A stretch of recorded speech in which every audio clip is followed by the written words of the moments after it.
Don in London, hello. It's January 10th, 2009. My video's all about recovery from addiction to substance or behaviour. My substance, alcohol, my behaviour, trying to be perfect and never so. And I guess I thought the world wanted me to be perfect, or to be striving for perfection. And I can remember many years ago one boss saying to me when I got a new promotion into a different role within an organisation, whatever you do, don't let me down, as if I would, and as if they were the influence that got me that job. They may have been, I don't know, but I look back and think to myself, I always drove myself to strive hard, work hard, and do everything to the absolute limit, so it's no wonder really that I fell into addiction. And looking back with a bit more of a sober perspective, it's taken me a long time to understand what was driving me. And a lot of the time it was fear of failure, and it was about my ego and about putting on a brave face. All those things we learn in the playground all those years before. And it's very difficult to break those patterns if we have those patterns set from the very start. So fear was a good motivator for me, and to a large extent it still is when I have to get out of the way of traffic. And I failed miserably one night this week and ended up on the pavement due to a passenger of a taxi cab opening their door when I was going past. So there you go. It can happen to anybody, anytime, anywhere. And I'm just glad I didn't fall into the oncoming traffic. So that's a bit about me. And I said to the taxi driver, you know, it's 50-50. Maybe I could have avoided it had I not been where I was. And he had no real control over his passengers in this case, who just opened the door because they felt like it.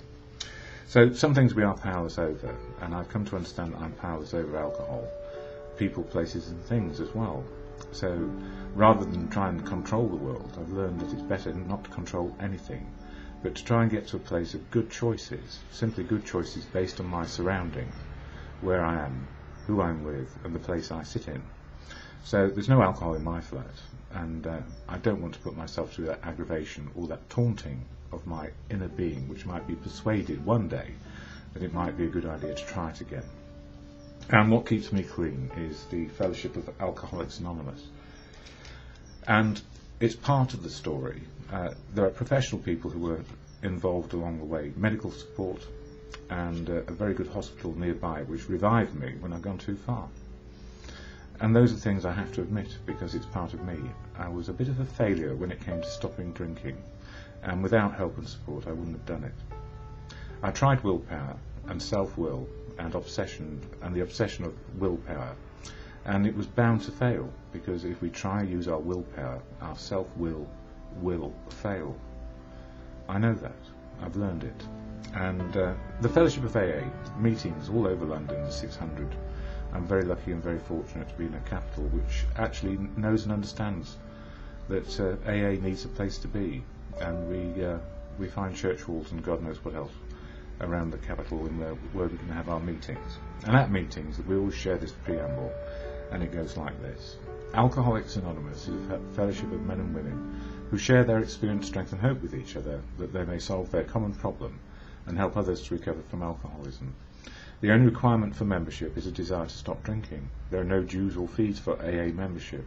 We are self-supporting through our own contributions. AA is not allied with any sect, denomination, politics, organisation or institution. It does not wish to engage in any controversy, neither endorses nor opposes any causes. Our primary purpose is to stay sober and help other alcoholics to achieve sobriety. So that's what we do. We just meet and we learn something about experience, strength and hope. What keeps us sober one day at a time. And I went to the meeting at the Boltons last night, which is one of my favourite haunts, because a lot of people I know go there, and it's good to be able to identify with other people who are in recovery, and to listen to somebody who I hadn't heard before, well, not for at least a week, give their chair. And it featured about fear and faith. And you know, when we hear about fear and faith, the saying is, when fear comes knocking on the door, faith answers. And sometimes it does, and sometimes it doesn't. It just depends on how bad things are and what we're trying to face. So in our emotional, spiritual lives, when faith fear comes knocking on the door, faith may work. But when a bailiff or the credit crunch comes knocking on the door, fear answers it often, because we just haven't got the money or the wherewithal to deal with what is happening around us. And that's another form of powerlessness. So I've talked about clinical depression being a state of powerlessness. And sometimes the material economic climate is making us feel powerless because there is nothing we can do to stop the rot. It's a bigger thing than us. So what do we do in AA when that happens? Well, we accept where we are today, and we work with people who are interconnected with our situation. So be it a credit crunch, a credit squeeze, or just a squeeze on our reality, a day at a time, we have to actually adjust ourselves to what is going on. And what helps me also are the books of, or literature of AA, like this one, Daily Reflections. And January is all about step 1. We are powerless over alcohol, and life is unmanageable when we drink. And that's why I'm concentrating so much on powerlessness this month. And it's a good thing, I say it every morning, I'm powerless over people, places and things. And in that there is some negotiation and choices to be made based on reality. And my understanding of the spiritual connection to living is in the here and now, right this moment, and not any other moment, because we can only experience spiritual as it's happening. So if we get to the truth of what is going on around us, truth is spiritual and reality is spiritual. And those are the greatest gifts we have, to be able to see reality and truth as it is. But obviously, because of our backgrounds, we may find that truth is very difficult to find. So it's a quest, and it's a quest on a daily basis. Anyway, for January the 10th, from this book, it says, "United we stand." We learned that we had to fully concede to our innermost selves that we were alcoholics. This is the first step in recovery. The delusion that we are like other people, or presently may be, has to be smashed. And that comes from Alcoholics Anonymous, Big Book, page 30. It goes on to say, "I came to Alcoholics Anonymous because I was no longer able to control my drinking. It was either my wife's complaining about my drinking, or maybe the sheriff forced me to go to AA meetings, or perhaps I knew deep down inside that I couldn't drink like others, but I was unwilling to admit it, because the alternative terrified me. Alcoholics Anonymous is a fellowship of men and women united against a common fatal disease. Each one of our lives is linked to every other, much like the survivors of the life raft at sea. If we all work together, we can get safely to shore. And it's like an ocean of alcohol is around us all the time, and we're on a life raft. And if we dive in, the trouble is we go sink, because once we get the taste for it again, it's very difficult to get out of a relapse, because why do we do it? It could be an idle moment or an idle thought, a persuasive innermost, I don't know what they call John Barleycorn, that inner voice that wakes up with us. So I always say the serenity prayer when I wake up in the morning. Grant me the serenity to accept the things I cannot change, courage to change the things I can, and the wisdom to know the difference.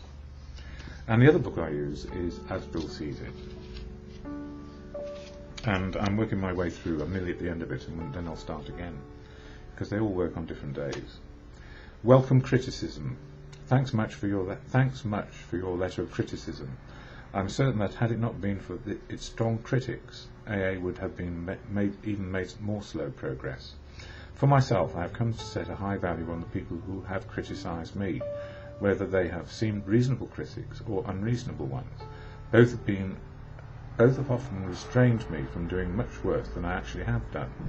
The unreasonable ones have taught me, I hope, a little patience, but the reasonable ones have always done a great job for all of AA, and have taught me many a valuable lesson. And that's the gift, really. We need criticism. I suppose constructive criticism is one way of putting it, or to challenge and support people. And I get plenty of criticism here on YouTube, which is good, because I need it. Yes, even the good stuff or the bad stuff, I do need it, because it's interactive, and my life is interactive with the whole of society, and without some challenge and support and some criticism, where would we all be?